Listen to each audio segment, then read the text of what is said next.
প্রিয় বন্ধুরা, সাবধান হচ্ছে আরেকটি নতুন ভিডিওতে। আজকের এই ভিডিওতে আমরা জানার চেষ্টা করব ঘুম সম্পর্কে বা স্লিপ প্যাটার্ন সম্পর্কে। আমি বিভিন্ন ধরনের টেকনিক্যাল কোশ্চেন করব আর বিভিন্ন ধরনের কোশ্চেন করে জানার চেষ্টা করব যে ঘুম আসলে জিনিসটা কি, কম ঘুমালে একজন মানুষের কি কি ক্ষতি হতে পারে, আর কত ঘন্টা ঘুমানো উচিত একজন মানুষের প্রতিদিনে। সেটা আমি এআই কে বিভিন্ন ধরনের টেকনিক্যাল কোশ্চেন করব, জানার চেষ্টা করব এবং আপনাদেরকে বুঝাতে চেষ্টা করব যে স্লিপ কতটা গুরুত্বপূর্ণ একজন মানুষের জীবিত থাকার জন্য। কারণ স্লিপ এমন একটা জিনিস, এটা যদি আপনি ঘুম ঠিক করে না হলে আপনার কোনো কিছুই ঠিক করে চলবে না, আপনার এই পুরো শরীরটা অসুস্থ হয়ে পড়বে। তো তাহলে চলুন আজকে শুরু করা যাক এই ভিডিও এবং জানার চেষ্টা করি যে ঘুম কতটা ইম্পর্টেন্ট একজন মানুষের। হ্যাঁ জিপিটি, তুমি কি শুনতে পাচ্ছ আমাকে? হ্যাঁ, আমি পুরোপুরি শুনতে পাচ্ছি। তোমার কোনো প্রশ্ন থাকলে বা কিছু জানা থাকলে নিশ্চিন্তে জানাতে পারো। ওয়েল, আজকে আমার জানার বিষয় তোমার কাছ থেকে যে স্লিপ সম্পর্কে বা ঘুম সম্পর্কে, তুমি কি এই বিষয়ে আমাকে জানাতে পারো? অবশ্যই। ঘুম এবং বিশ্রাম সম্পর্কে আমি তোমাকে অনেক কিছু বলতে পারি। তুমি কি বিশেষ কোনো বিষয় জানতে চাও? যেমন ঘুমের ধরন, ঘুমের অভাবের প্রভাব, নাকি সাধারণ কিছু টিপস? ওয়েল, এখানে আমি কিছু ইম্পর্টেন্ট কোশ্চেন করব, তুমি আমাকে ওইটার উত্তর দিতে হবে, ঠিক আছে? ঠিক আছে, আমি তোমার অর্থনীতি সংক্রান্ত যে কোনো প্রশ্নের উত্তর দিতে প্রস্তুত। যখন খুশি জিজ্ঞাসা করতে পারো। ওয়েল, ফার্স্ট কোশ্চেন আমার তোমাকে, ঘুম জিনিসটা কি, কি বুঝো এটাকে? ঘুম বলতে আমরা এমন এক প্রাকৃতিক অবস্থাকে বুঝি যেখানে শরীর ও মন পুনরুজ্জীবিত হয়। এটি একটি গুরুত্বপূর্ণ প্রক্রিয়া যা আমাদের শারীরিক ও মানসিক স্বাস্থ্য বজায় রাখতে সহায়ক। ঘুমের মাধ্যমে মস্তিষ্ক তথ্য প্রক্রিয়াকরণ করে শরীরের ক্ষতিগ্রস্ত কোষ পুনরুদ্ধার করে এবং এনার্জি পুনরায় পূর্ণ করে। ওয়েল, এটা ভালো সংজ্ঞাই বললে তুমি। তাহলে একজন মানুষের প্রতিদিন কত ঘন্টা ঘুমানো উচিত? সাধারণভাবে একজন প্রাপ্তবয়স্ক মানুষের জন্য প্রতিদিন 7 থেকে 9 ঘন্টা ঘুমানো আদর্শ বলে ধরা হয়। তবে কিছু মানুষের জন্য এই সময়টা কিছুটা কম বা বেশি হতে পারে, তাদের বয়স, জীবনযাত্রা ও শারীরিক অবস্থা অনুসারে। ওকে, তোমাকে নেক্সট কোশ্চেন আমার। ওকে, কেউ যদি কম ঘুমায় তাহলে তার কি কি সমস্যা হতে পারে? যদি কেউ কম ঘুমায় তাহলে তার শরীর এবং মনের উপর অনেক ধরনের নেতিবাচক প্রভাব পড়তে পারে, যেমন মনোযোগ কমে যাওয়া, স্মৃতিশক্তি হ্রাস, মানসিক চাপ বাড়া, ইমিউন সিস্টেম দুর্বল হওয়া এবং দীর্ঘমেয়াদীভাবে স্বাস্থ্যগত সমস্যাও দেখা দিতে পারে। আচ্ছা, অনেকে বলে যে কম ঘুমালে নাকি ওজন বেড়ে যায়, সেটা কেন হয়? হ্যাঁ, এটা আসলে সত্যি যে কম ঘুমালে ওজন বাড়তে পারে। কারণ কম ঘুমের কারণে হরমোনের ভারসাম্যে বিঘ্নিত হয়, বিশেষ করে গ্যারোলিন ও লেপটিন হরমোনের।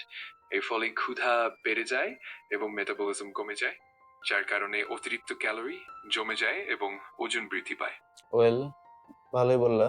এখন বলো যে কম ঘুমালে আমাদের যে ব্রেন বা মস্তিষ্কের কি ইম্পর্টেন্ট থিংস গুলো চেঞ্জ হয়, কি প্রভাব পড়ে? কম ঘুমের ফলে মস্তিষ্কে একাধিক প্রভাব পড়ে, যেমন মনোযোগ ও কেন্দ্রীকরণ কমে যায়, সিদ্ধান্ত নেওয়ার ক্ষমতা কমে যায় এবং স্মৃতিশক্তি দুর্বল হয়।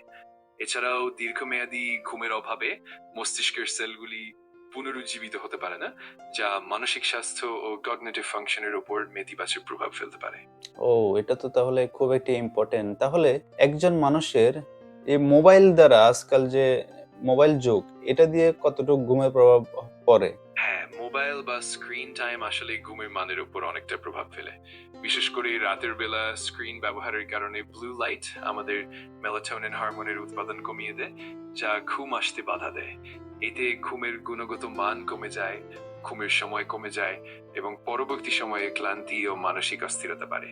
ওকে, নাও একটা ভেরি ইম্পর্টেন্ট কোশ্চেন, সেটা হচ্ছে এই ঘুমের অভাবে কি কি মারাত্মক রোগ হতে পারে? তুমি কি স্পেসিফিক্যালি কয়েকটা রোগের নাম বলতে পারো? অবশ্যই, ঘুমের অভাবের মাধ্যমে অনেক রকমের স্বাস্থ্যগত ক্ষতি হতে পারে, যেমন ডায়াবেটিস, হৃদরোগ, উচ্চ রক্তচাপ, ওজন বাড়া এবং দীর্ঘমেয়াদী মানসিক সমস্যাগুলো যেমন ডিপ্রেশন ও অ্যাংজাইটি। এছাড়াও ইমিউন সিস্টেম দুর্বল হয়ে পড়ে, ফলে সংক্রমণ সহজে ধরা পড়ে।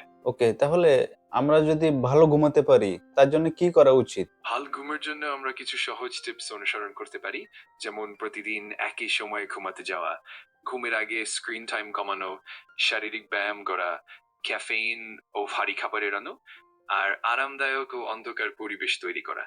এছাড়াও মনকে শান্ত রাখার জন্য ধ্যান বা শিথিলকরণ অনুশীলন করতে পারি। ওয়েল, এটা আজকাল অনেক করা হয় না, বাট এটা ভেরি ডিফিকাল্ট করার জন্য। আচ্ছা, যাই হোক, এখন আমাকে বলো যে মানুষ অনেকে ঘুমের ওষুধ, মেডিসিন, বিভিন্ন ট্যাবলেট ইউজ করে ঘুমাবার জন্য, সেটা কতটুকু নিরাপদ? ঘুমের ওষুধ বা ট্যাবলেট ব্যবহার করলে কিছু ক্ষেত্রে তাৎক্ষণিকভাবে ঘুম আসতে পারে, কিন্তু এর দীর্ঘমেয়াদী প্রভাব অনেক সময় নেতিবাচক হতে পারে, যেমন আসক্তি তৈরি হওয়া, স্বাভাবিক ঘুমের চক্রে ব্যাঘাত ঘটানো এবং পরবর্তীতে ঘুমের গুণগত মান কমে যাওয়া। তাই ঘুমের ওষুধ ব্যবহার করার আগে চিকিৎসকের পরামর্শ নেওয়া উচিত। সুপ্রিয় বন্ধুরা, এই ভিডিওতে আমরা জানার চেষ্টা করলাম যে ঘুম সম্পর্কে, যে কতটা ইম্পর্টেন্ট এই স্লিপ। যদি আমরা ঠিক সময় মতো না ঘুমাই, ঠিক করে 8 থেকে 9 ঘন্টা না ঘুমাই, তাহলে কি কি ধরনের সমস্যা হতে পারে সেটা অলরেডি আপনারা জেনেছেন।